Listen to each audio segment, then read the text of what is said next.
Saludos, queridos hermanos, que la paz del Señor sea sobre cada uno de ustedes y de sus familias. Vamos a continuar con el estudio de la segunda carta del apóstol Juan y, como acostumbramos, vamos a orar y dedicar este tiempo en las manos del Señor. Señor Jesús, te damos muchas gracias por esta salvación tan grande que tú nos has concedido, por tu sacrificio, por tu muerte en la cruz. Gracias por tomar nuestro lugar. Gracias por pagar el precio por nuestro rescate. Gracias, Jesús, porque a través de las Escrituras podemos conocerte, podemos de alguna manera entender, apreciar, valorar y amar tu obra de redención por nosotros. Gracias porque en la Escritura conocemos también quién tú eres, y eso nos lleva a amarte, a apreciar tu hermosura. Gracias. Te pedimos, Señor, que ahora, a través de la meditación, del estudio de estos pasajes de la Escritura, tu Espíritu Santo pueda continuar perfeccionando nuestra vida, formando el carácter cristiano, colocando un ladrillo más en la edificación de nuestra vida. Dedicamos este tiempo en el nombre de Jesús. Amén.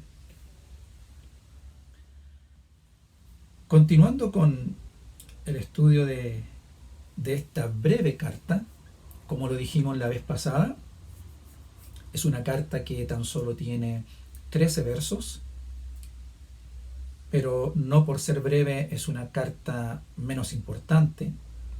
Muy por el contrario, es una carta que está dentro del canon bíblico, es decir, aceptado absolutamente como palabra inspirada por el Espíritu Santo.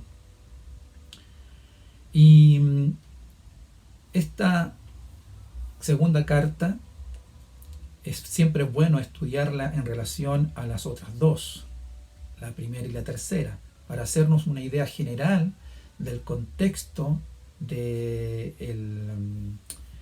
material que la carta tiene, del espíritu de esta carta, del corazón de Juan, este apóstol que manifiesta en ellas un corazón muy pastoral.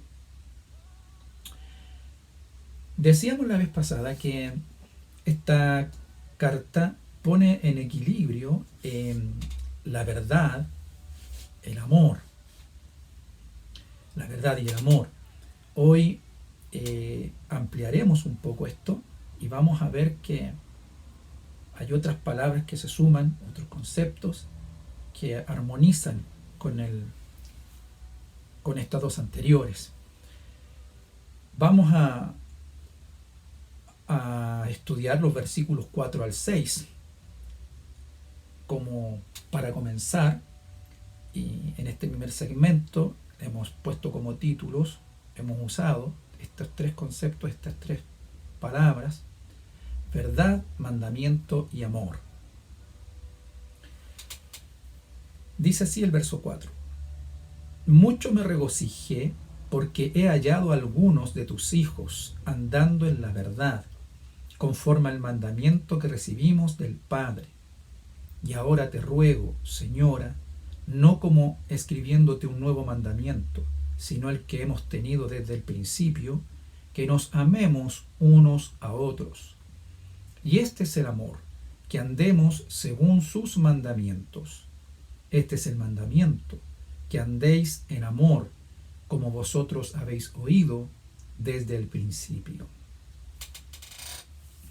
Esta breve carta, como decíamos, solo 13 versos, es una típica carta greco-romana, con una forma clásica, en el sentido de que podían caber en un solo papiro no más de 300 palabras.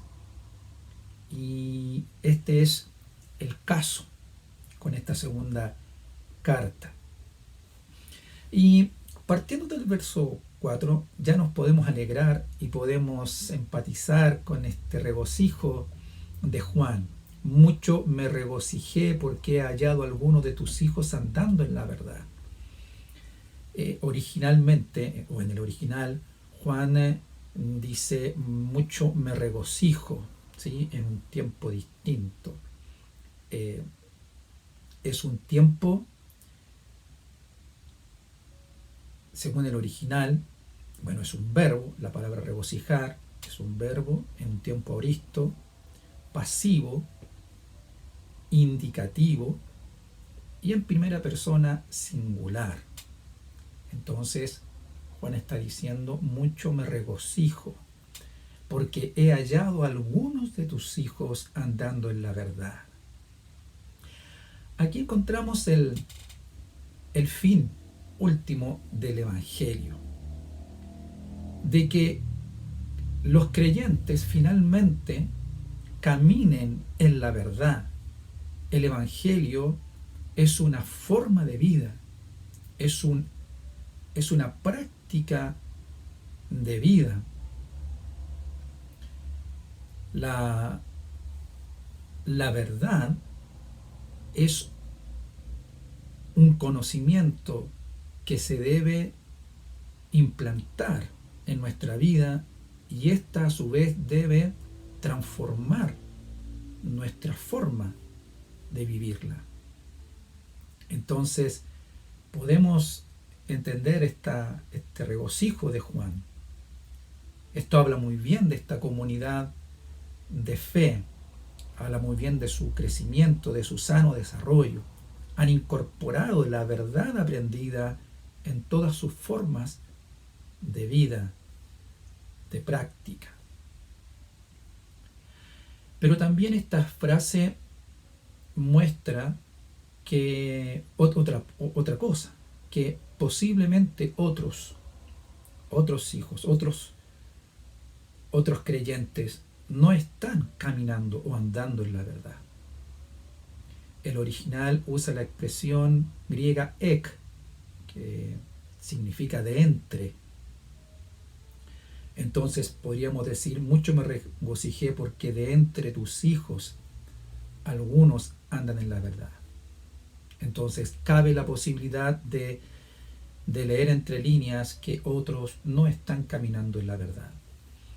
No olvidemos que la dinámica que se está dando en aquel tiempo, a fines de este primer siglo, que la iglesia se ha expandido, el evangelio se ha propagado gracias a lo que vivieron los apóstoles y esa iglesia naciente en el capítulo 2, cuando en el día de Pentecostés, cuando todos fueron llenos del Espíritu Santo y comenzaron entonces a propagar el evangelio, dando respuesta a este mandamiento de Jesucristo de ir por todos los lugares, a todas las naciones y hasta el fin del mundo, haciendo discípulos y enseñándoles y bautizándoles.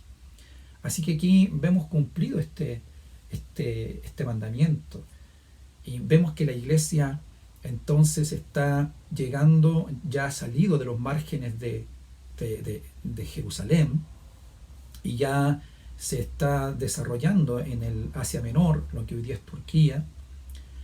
Juan escribe desde Éfeso, es su lugar de residencia y su lugar de ministerio, de servicio también. Y desde ahí entonces él escribe estas cartas a estas comunidades judeocristianas. Y sucede algo aquí, un paralelo, que así como se estaban levantando muchos predicadores, maestros, evangelistas, llevando por todas partes la palabra del evangelio, también tristemente se estaban levantando falsos predicadores, falsos maestros, llevando entonces y enseñando herejías por las casas de aquellos que tenían tanta hambre y sed de las buenas nuevas. Entonces, en este contexto es que Juan escribe la primera también, donde habla mucho de esta realidad, y por eso es que esto es tan agradable leerlo, que se regocija de los que están andando en la verdad, pero también abre la interpretación de que otros están siendo llevados y guiados por los falsos predicadores, que otros están andando en el camino del error. Pero bien, continuando, dice: entonces me regocijo porque he hallado alguno de tus hijos andando en la verdad, según o conforme al mandato que recibimos del Padre. Juan siempre hace la relación de la verdad con el mandamiento. Él los une y caminan juntos, conforme al mandato que recibimos del Padre. No es un mandato humano, no es mandamientos de hombres, no es mandamientos de un sistema terrenal, sino que es el mandamiento que viene del Padre. Juan entiende el mandamiento del Señor como normativo. Sí, los mandamientos de Dios en la Escritura son de carácter normativo para la vida. Entonces el mandamiento del Padre en la normativa de la verdad. Luego el verso 5 dice: y ahora te ruego, Señora, no como escribiéndote un nuevo mandamiento, sino el que hemos tenido desde el principio, que nos amemos unos a otros. Él escribe que no es un nuevo mandamiento, sino que el que hemos tenido desde el principio. En el verso 4 al final dice que este mandamiento lo han recibido del Padre. Deja muy claro el origen del mandamiento. Y ahora el tiempo es un mandamiento que hemos tenido desde el principio. No es nuevo, ya que lo aprendieron desde el principio de la predicación del Evangelio por Jesucristo. Pero también viene del Antiguo Testamento. Así que tiene estas dos realidades. Es antiguo, ya que fue enseñado allá en el tercer libro de Moisés, en el Levítico, pero se hace nuevo en el entendimiento por la obra de amor de Jesucristo en la cruz, entregado por amor a nosotros por el Padre. Esa es la referencia con la cual debemos amarnos unos a otros. Por eso entonces finalmente aquí podemos ver cómo relaciona y asocia Juan la verdad con el mandamiento y el amor, porque el mandamiento es el amor.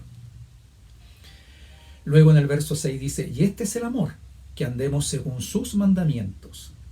Este es el mandamiento, que andéis en amor, como vosotros habéis oído.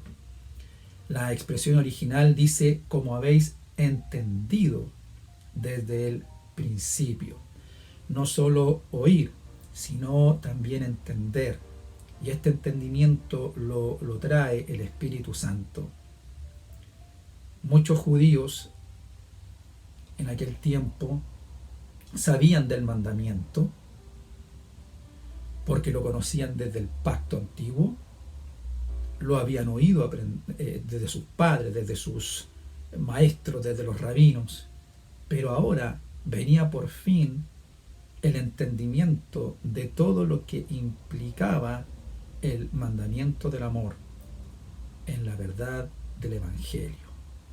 Por lo tanto, el amor para Juan es el cumplimiento de la ley. Y el cumplimiento de la ley es la prueba del amor. Continuando con este estudio, llegamos al siguiente segmento y leemos desde el verso 7 al 9, que le hemos llamado peligros contra la doctrina. Dice: porque muchos engañadores han salido por el mundo, que no confiesan que Jesucristo ha venido en carne. Quien esto hace es el engañador y el anticristo. Mirad por vosotros mismos, para que no perdáis el fruto de vuestro trabajo, sino que recibáis galardón completo. Cualquiera que se extravía y no persevera en la doctrina de Cristo, no tiene a Dios. El que persevera en la doctrina de Cristo, ese sí tiene al Padre y al Hijo. Verso 7. Porque muchos engañadores han salido por el mundo. Es interesante lo que el original nos quiere decir respecto de esta palabra. Cuando Juan escribe sobre la falsa maestría, nos lleva el pensamiento también a la primera carta, de Juan. Y si ustedes se recordarán, en la primera carta, el capítulo 2 y verso 18 dice: hijos míos, ha llegado la última hora. Ustedes oyeron decir que vendría el anticristo. En realidad ya han aparecido muchos anticristos y por eso sabemos que ha llegado la última hora. Luego, en el capítulo 4 y versículo 1 de la primera carta también dice: queridos míos, no crean a cualquiera que se considera inspirado. Pongan a prueba su inspiración para ver si procede de Dios, porque han aparecido en el mundo muchos falsos profetas. He leído otra versión.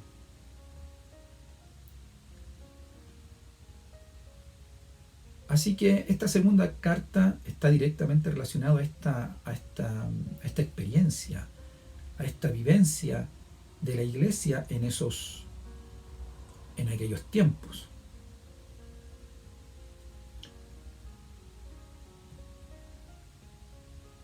En la Reina Valera, 1 de Juan 4.1 dice: amados, no creáis todo espíritu, sino probad los espíritus si son de Dios, porque muchos falsos profetas han salido del mundo. Este verso que estamos estudiando de la segunda carta, dice: porque muchos engañadores han salido por el mundo, que no confiesan que Jesucristo ha venido en carne. Quien esto hace es el engañador y anticristo. Esta palabra, engañador o engañadores, viene de la palabra griega que en el original significa errante, engañador, errante, de la palabra planos. Tiene que ver con estas otras expresiones: andar vagabundo, vagabundear.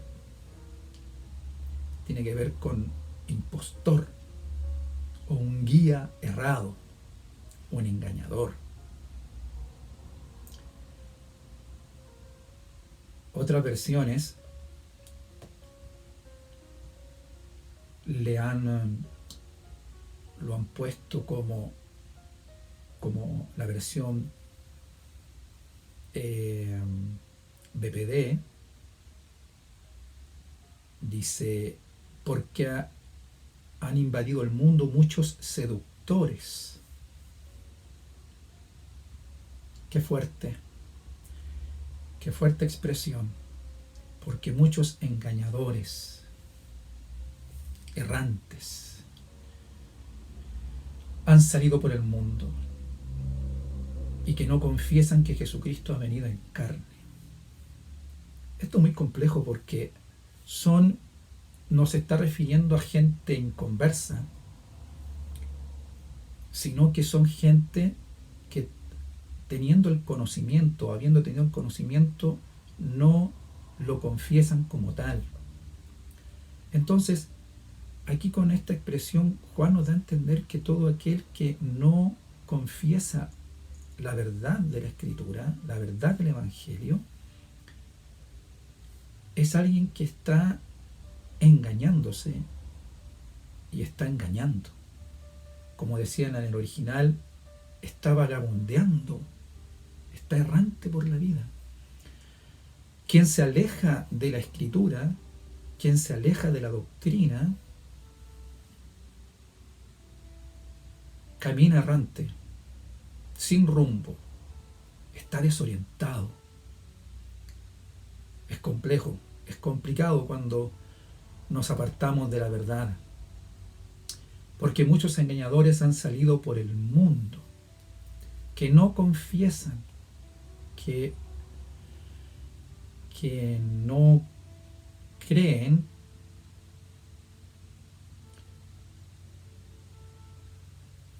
que no profesan que Jesucristo ha sido manifestado en la carne. Esta es la verdad que Juan defendía y que la iglesia primitiva defendía en aquellos días. No olvidemos que los falsos maestros, la falsa maestría de aquellos tiempos estaban desde dos frentes: los falsos maestros judíos y los falsos maestros gnósticos. Los falsos maestros judíos, por un lado, no creían que Jesucristo fuera el Hijo de Dios, mucho menos que fuera Dios.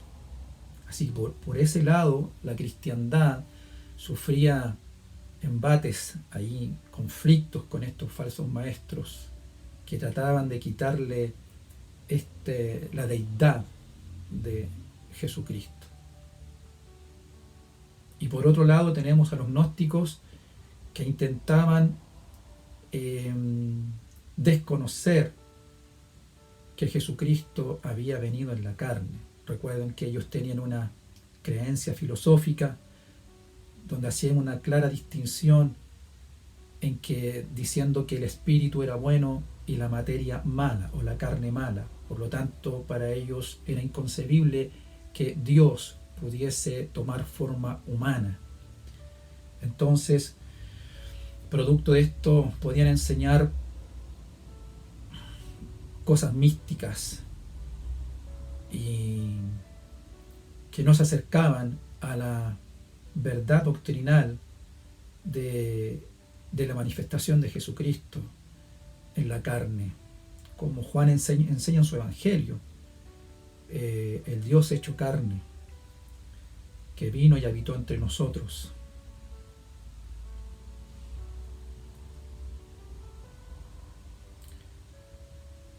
Porque muchos engañadores, entonces, dice, han salido por el mundo que no confiesan que Jesucristo ha venido en carne.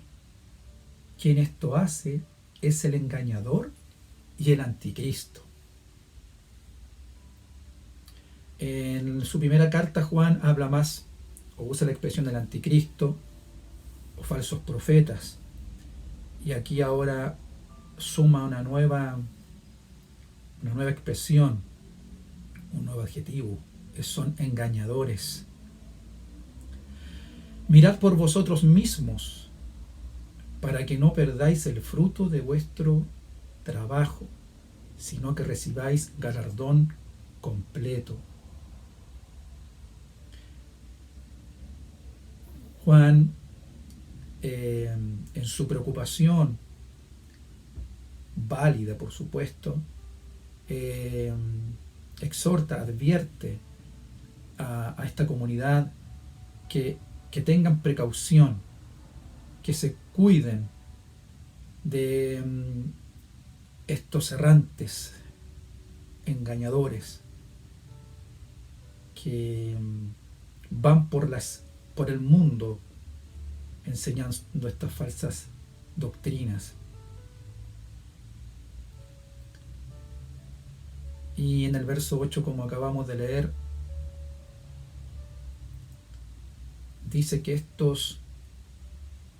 que los hermanos deben mirar por ellos, que estén viendo, velando por ellos mismos, para que no se destruya el fruto del trabajo, para que no se destruya las obras, aquellas cosas que obraron. Este texto también puede interpretarse, como algunos eruditos lo han hecho: mirad por vosotros mismos para que no perdáis el fruto de vuestro trabajo y de nuestro trabajo, de lo que ellos, como Juan en representación también, él y los demás apóstoles, lo que ellos hicieron, lo que ellos enseñaron a los creyentes. Entonces puede significar estas dos cosas: para que no perdáis el fruto de vuestro trabajo y del nuestro, del trabajo que nosotros hicimos de enseñanza sobre ustedes. Luego dice: sino que recibáis galardón completo. Cuando habla aquí de galardón completo, galardón es paga, salario, jornal. Pero entiéndase bien que esto es por misericordia y gracia, para que recibáis esta gracia de un galardón completo, ¿sí? No es algo que merezcamos, sino que esto es por el puro afecto de su amor, por la pura misericordia del Señor.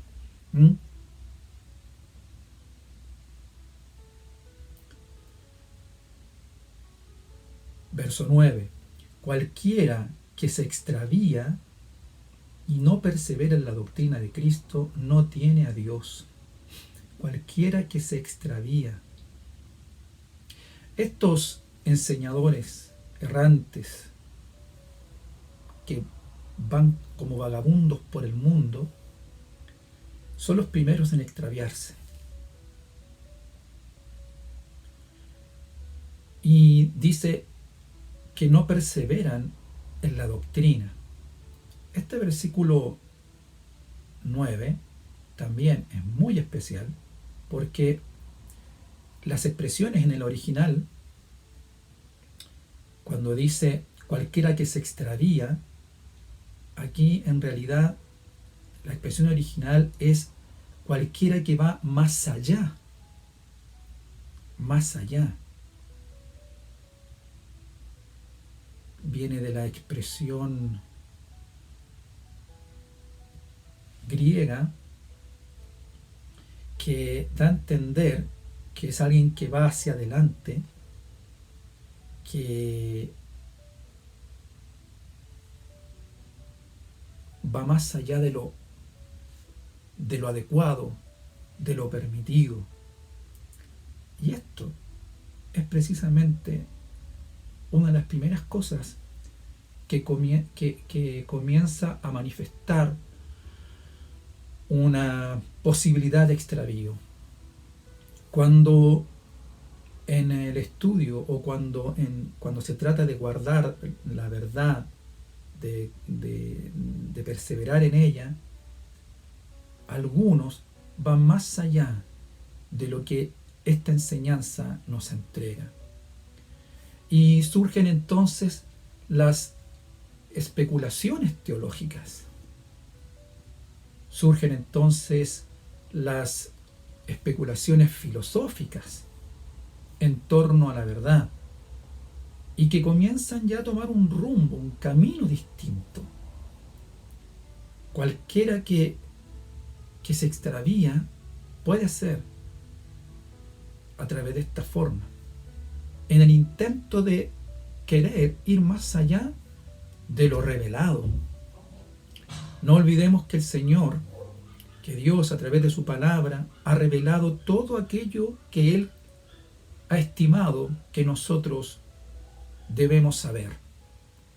La revelación de Dios en la Escritura es todo lo que necesitamos para estar completos, para ser salvos y para tener una sana relación con Dios. Hay cosas de Dios que son un misterio. Hay cosas de Dios que están ocultas y que a Dios le ha placido dejarlas de esa forma. Entonces, debemos cuidarnos de este peligro, este riesgo de querer ir más allá y querer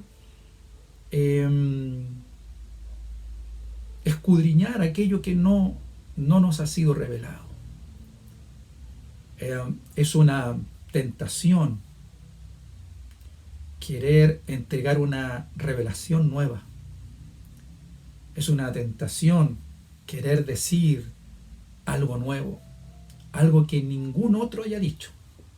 Predicar algo completamente distinto, una nueva verdad. Recuerde que la Escritura nos enseña también, como Pablo, de que no hay otro evangelio, que aunque un ángel viniera con otro evangelio, no debemos recibirle. Entonces, cualquiera que se extravía en el pensamiento de Juan es cualquiera que va más allá. Porque los gnósticos, en esencia, ese es el punto. Como no aceptaban la realidad, la verdad del Cristo encarnado, de Dios hecho hombre, entonces ellos iban más allá y terminaban haciendo un falso evangelio, un evangelio muy místico, muy fuera de lo que la enseñanza apostólica había entregado. Cualquiera que va más allá y no persevera, esto es lo segundo, todo lo que hemos recibido del Señor, todo lo que hemos recibido en su palabra por medio del Espíritu Santo, lo debemos aprender, lo debemos incorporar a nuestra vida, sin ir más allá de lo permitido, de lo que ya ha sido revelado por medio del Espíritu Santo, y también perseverar en ello, perseverar en la doctrina de Cristo. Aquí la palabra doctrina, la palabra griega es didache, que se refiere a esta enseñanza ya establecida, la enseñanza que Jesucristo entregó y que luego abrazaron los apóstoles. No es una enseñanza nueva. Por algo Juan siempre dice, cuando menciona el mandamiento, no es un mandamiento nuevo, sino que es aquel que estaba desde el principio. Ahora entonces, en relación a la doctrina de Cristo, no es una doctrina que a Juan se le ha ocurrido inventar, sino que es la doctrina que él y los demás apóstoles escucharon, oyeron, aprendieron de Jesucristo. Entonces, cualquiera que se extravía y no persevera en la doctrina del Señor, esta es la sentencia que Juan da. No tiene a Dios. No tiene a Dios.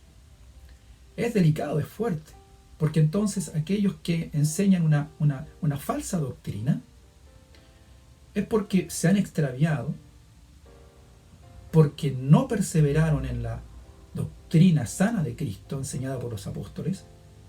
Por lo tanto, para Juan, estos no tienen a Dios. Luego dice, el que persevera en la doctrina de Cristo, ese sí tiene al Padre y al Hijo. Hermanos, es muy clara la Escritura, que el Señor nos ayude a perseverar en lo que hemos aprendido, en la doctrina de Cristo. Esta doctrina que abrazaron los apóstoles y que está en las Escrituras. Que el Señor nos ayude a mantenernos bajo la dirección del Espíritu Santo para entender lo que en ella se encuentra. Que el Espíritu Santo nos ayude a mantenernos dentro del marco, dentro de los márgenes de la doctrina de Jesucristo. A vencer esta tentación de querer ir más allá de lo revelado, de la luz que el Espíritu Santo nos ha entregado a través de la Escritura. No podemos ponerle ni quitarle. Por eso es importante, cuando se estudia la Escritura, y lo he dicho antes, la sana hermenéutica, la exégesis correcta. Lo importante es extraer del texto lo que el autor quiso decir en su tiempo y a quienes estaba dirigida la palabra. Lo importante es extraer del texto y no ponerle al texto, no imponerle al texto lo que nosotros queramos, lo que yo quiero que diga. Que el Espíritu Santo nos ayude a ser humildes y muy respetuosos de la palabra, de la doctrina de Jesucristo. Y luego llegamos a la última sección, desde el versículo 10 al 11, donde encontramos relacionadas otra vez estas palabras verdad y amor y doctrina. Verso 10 dice: si alguno viene a vosotros y no trae esta doctrina, no lo recibáis en casa, ni le digáis bienvenido, porque el que le dice bienvenido participa en sus malas obras. ¡Wow! Estos dos versos son muy decidores. Y ponen en el tapete el amor y la doctrina. En los primeros versículos veíamos la verdad en correlación con el amor. Y ahora encontramos el amor en correlación con la doctrina. Juan se le llama el apóstol del amor, y es quien habla, fue muy marcado por el mandamiento de Jesucristo de amar a Dios por sobre todas las cosas y luego amar al prójimo, y luego lo que enseña, amar a nuestros hermanos, amarse los unos a los otros. Como decíamos, esto es cumplir los mandamientos. Pero en relación a la manifestación de los falsos maestros, Juan es muy claro y no deja lugar a confusión. Porque decíamos hace un momento atrás que vivimos un tiempo donde el amor es tan laxo, donde el amor todo lo recibe, donde en pro del amor se hacen muchas cosas que incluso están reñidas con lo correcto, con la ética. Y en relación a esto, a la manifestación de los falsos maestros, como decimos, Juan dice: si alguno viene a vosotros, es decir, estos falsos, estos engañadores, y no trae esta doctrina, es decir, la doctrina de Jesucristo, no le recibáis en casa. Ya lo dije antes, la dinámica en aquellos días es que los maestros y predicadores, buenos y malos, iban como itinerantes a los hogares, porque en aquellos tiempos varias comunidades, si no la mayoría de las comunidades de fe, comenzaron reuniéndose en casas, en hogares de los creyentes. Así que los hermanos, en su deseo, en legítimo anhelo de escuchar palabra de Dios, abrían las puertas a aquellos que se decían ser maestros, predicadores. Pero Juan entonces pone en equilibrio otra vez, en el perfecto y correcto equilibrio, la verdad, el amor y la doctrina. Porque si alguien no trae la doctrina de Jesucristo, Juan dice: no lo recibáis en casa. Y esta frase, no lo recibáis en casa, cuando lo leemos, no está en calidad de optativo, no es sugerencia que está haciendo Juan, sino que es una orden apostólica. No lo recibáis en casa. Y claro que esto podría haber chocado en su tiempo y cuanto más ahora en nuestro tiempo. Puesto que aprendemos a partir de lo que Juan enseña del amor, que debemos amar al prójimo como nosotros mismos, aceptarlo, quererlo, empatizar, no hacer diferencias, darnos nosotros mismos por amor, así como Cristo se entregó.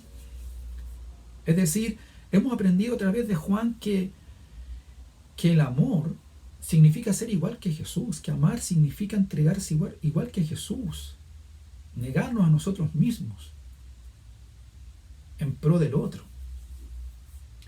Pero Juan pone un límite, y ese límite es que cuando se trata de la custodia, de la protección, de la verdad y de la sana doctrina, Juan no entra en confusión. A los tales, aquellos que traen estas falsas doctrinas, no los reciban en casa. Ni les digáis bienvenido. Interesante también porque esta expresión bienvenido no es una expresión de un mero rito de buena crianza cuando un invitado, una visita llegaba a la casa, sino que cuando les daban la bienvenida, esto era un saludo de comunión. Es como cuando luego decían, bueno, ve con Dios. Al decir primero bienvenidos y después ve con Dios, son expresiones de empatía y de comunión. Al decir bienvenidos, ¿cierto? Era compartir el gozo. Comparto el gozo contigo. Tu gozo es mi gozo.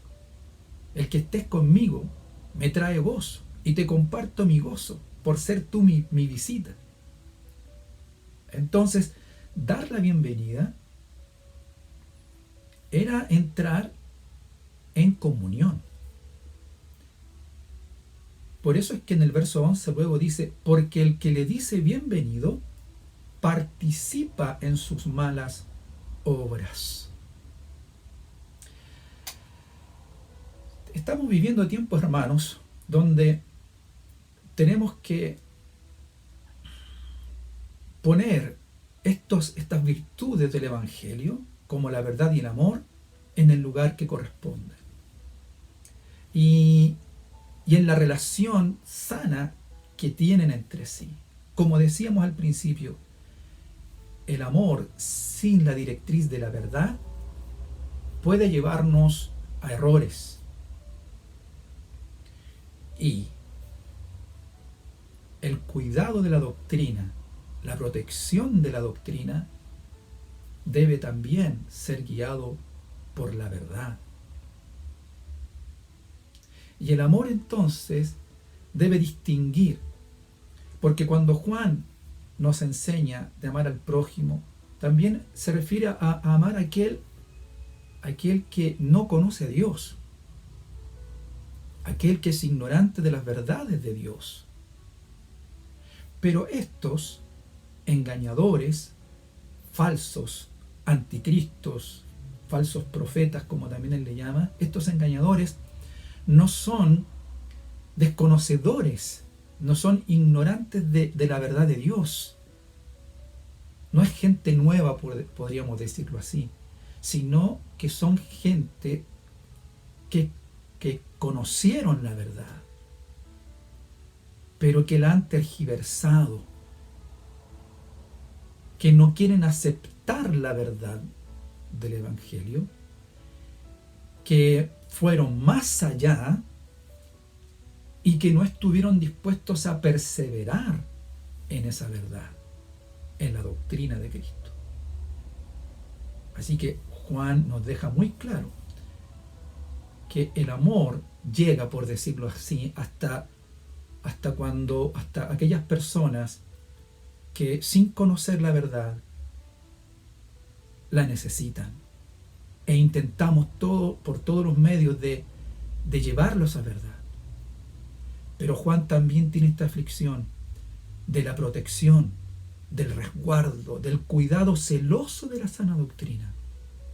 Y frente a eso, entonces, él enseña, exhorta, no recibirles, porque pueden traer un daño irreparable, porque pueden traer un daño a aquellos que están aprendiendo la verdad, aquellos que están aprendiendo a caminar en la verdad.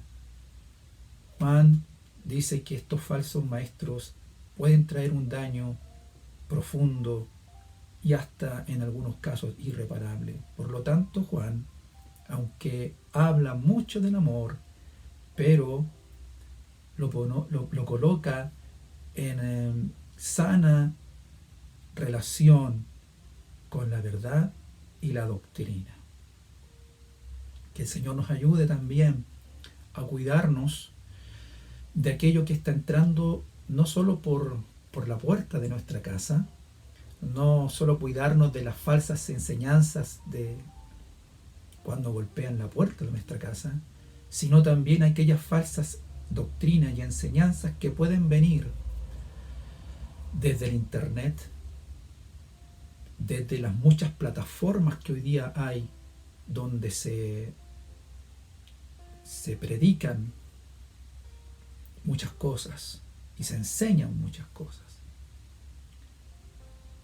Que el Espíritu Santo nos ayude a discernir y que precisamente la verdad y el amor deben estar dirigidas primeramente a Dios. La verdad y el amor deben estar primeramente relacionadas con la voluntad de Dios, con la palabra, con la doctrina de Dios. Y finalmente, tenemos estas palabras finales, versículos 12 y 13, cuando dice: tengo muchas cosas que escribiros, pero no he querido hacerlo por medio de papel y tinta, pues espero ir a vosotros y hablar cara a cara para que nuestro gozo sea cumplido. Esta puede ser una de las razones por las cuales su carta es breve, porque él tenía la convicción, el deseo de querer estar con ellos. Esta carta no es breve porque no tuviera nada más que decir. El verso 12 dice: tengo muchas cosas que escribir. Sí, tenía mucho más que enseñar, mucho más que exhortar, pero no quiere hacerlo por medio de papel y tinta. A uno le viene en la imaginación lo que ha aprendido también. Ellos escribían en papiro, como ya hemos dicho, y también en tablillas. En aquellos tiempos las tablillas se usaban a modo de pizarra, ¿sí? Como usamos nosotros hoy las pizarras, donde uno volvía a borrar para volver a escribir. La tablilla se usaba de manera más inmediata, pero lo que se escribía en papel, en el papiro, era para que quedara registrado en el tiempo, para que quedara establecido. Y la tinta era una mezcla de hollín, ¿sí? De hollín, de lo que se quemaba, del carbón, mezclado con agua y un pegamento. Así que ya podemos imaginarnos, ¿cierto?, cómo era la escritura y el color, ¿cierto?, ese negro del hollín, y cómo sabiamente, inteligentemente la mezclaban con agua para diluirla y con pegamento para que ésta quedara impresa en el tiempo. Pues espero ir a vosotros y hablar cara a cara. Juan tenía y abrigaba en su corazón el más profundo deseo de ir a ellos. Mientras él programa este anhelo de ir a verles, es que él considera conveniente entonces escribirle lo que hemos estudiado en esta ocasión, para que nuestro gozo sea cumplido. Estamos viviendo tiempos en que nos estamos comunicando por las redes sociales, no nos podemos ver personalmente, y esta última expresión creo que nos interpreta tan bien, para que nuestro gozo sea cumplido. Hoy nos gozamos al saber del uno del otro por estos medios, pero cuando nos veamos cara a cara, el gozo será completado, cumplido, sea aquí o cuando Jesucristo venga por nosotros. Verso 13 termina diciendo: los hijos de tu hermana, la elegida, te saludan.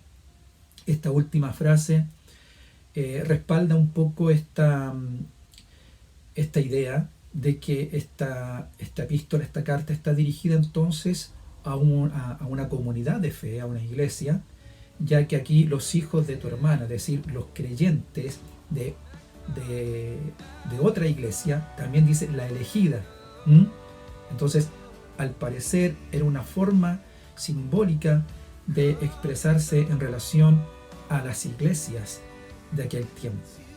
Así que podemos concluir que este verso 13 está queriendo decir: los creyentes de esta iglesia hermana te saludan. Amén. Que el Señor nos bendiga, que el Señor, a través de su palabra, de esta carta tan breve, pero a la vez tan profunda y decidora, pueda orientarnos y guiarnos en los tiempos que vivimos. Que el Señor les bendiga.